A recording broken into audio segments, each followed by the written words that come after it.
Okay, this video is meant to be an introduction to phylogenetic trees. And so I'm going to be trying to give you all the basic information you need to know to be able to interpret phylogenetic trees. And the one that I'm showing you here is an example of the tree of life. So this attempts to show all the lineages that have evolved in the history of life on the planet. So you can see it's pretty complicated and complex. But a few things you can note about it. Down here you can see the root of the tree. So this is going to represent the common ancestor of all living species that are on Earth today. And then the tips out here, if you go around this semicircle, are all the living or extant lineages or taxonomic groups that are living today. Okay, and so many times we're actually interested in depicting the evolutionary history of a much narrower range of species or taxonomic groups. And so both of these phylogenetic trees, for example, are depicting evolutionary histories of vertebrate animals, so a much smaller subset of species. And you can see that the physical layout of these trees is pretty different when we compare them side by side, but they're actually representing the same evolutionary relationships. So we'll look at several different kinds of phylogenetic trees or different ways of drawing them, but this is probably the two most common ones that we'll look at in this course. Okay, so like I said, this video is meant to give you the basic information you need to know to be able to read and interpret a phylogenetic tree. So if we start with the basics, the term phylogeny just means the evolutionary history of a group of organisms. Okay, and so we can depict this evolutionary history using a phylogenetic tree. So here I'm showing you probably the most simplified phylogenetic tree possible, one with three taxonomic groups. And so the first thing I want you to notice about this tree is that the letters at the end of the branches here are always going to represent taxa, or the singular would be taxon. So some kind of taxonomic group, whether it's a species or a family taxonomic group. And then the blue branches here represent a population or lineage through time. And so all the trees that we will look at in this class are going to be rooted. So the root of the tree at the bottom here is always going to be the furthest, the point in time that's the furthest in the past. And then as you move up in this case, or towards the tips of the branches, we're going to get to more recent times until we're at modern times at the tips of the branches for the most part.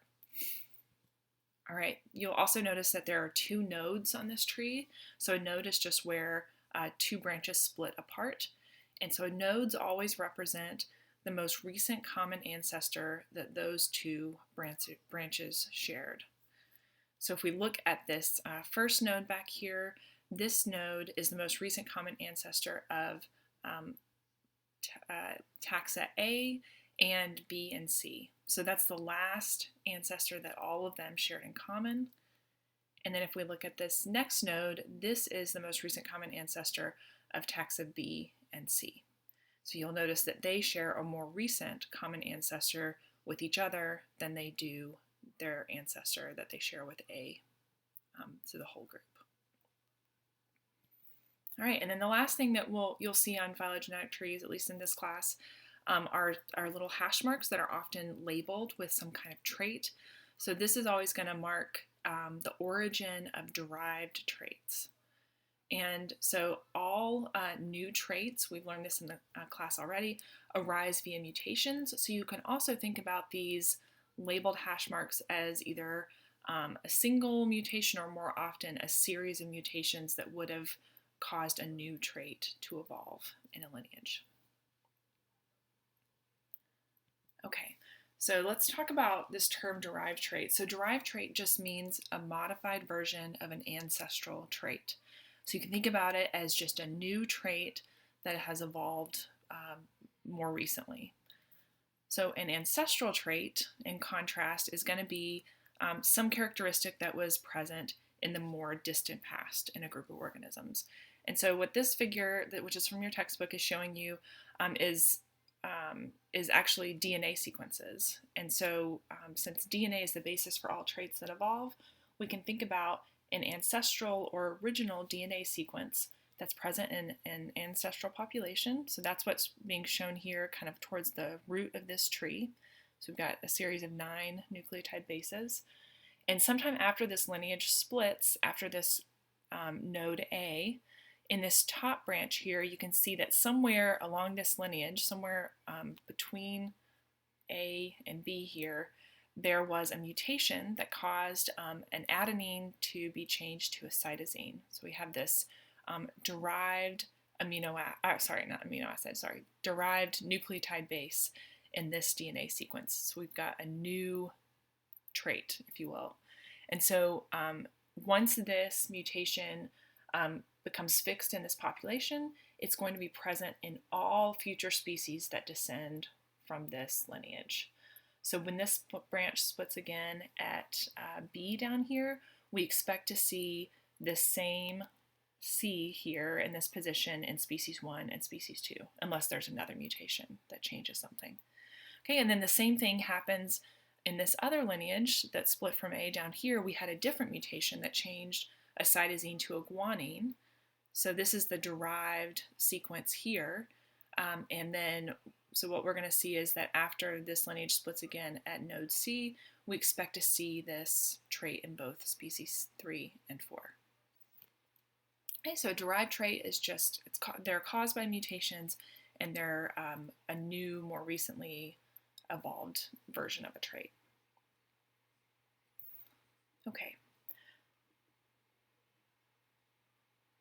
All right, so going back to this phylogenetic tree, we can see that the taxonomic groups at the tips can be bigger than species. So for example, we have at the tip of this tree mammals, lizards, and snakes. So obviously both of those groups encompass many, many species, but a lot of times we just want to lump things together. So this is showing the evolutionary relationship between pretty big groups of organisms. And we can also see several derived traits that have been mapped onto this tree.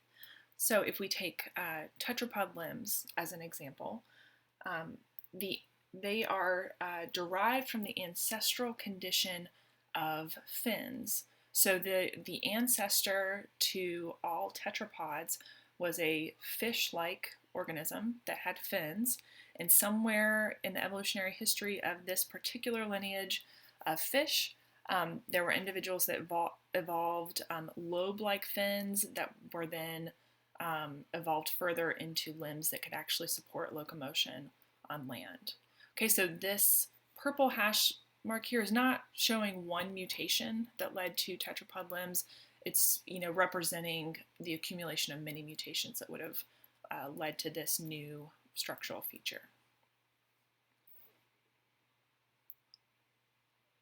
Okay, so what we see is that if tetrapod limbs evolved here on the phylogeny, we expect to see tetrapod limbs in all of the organisms that I've circled in red here, because they all descend from the lineage where this occurred. So everything that comes after that, amphibians, mammals, lizards and snakes, crocodiles, and birds should all have tetrapod limbs, unless in the case of snakes, they've been lost secondarily. Okay, so here I'm giving you a few questions that I want you to think about. So which node is the most recent common ancestor of the amniotes, and which taxa have scales? So I'll let you pause this if you want a moment to think about it, and I'm going to review the answers now. So the node that is the most recent common ancestor of amniotes, hopefully you chose node 3 here.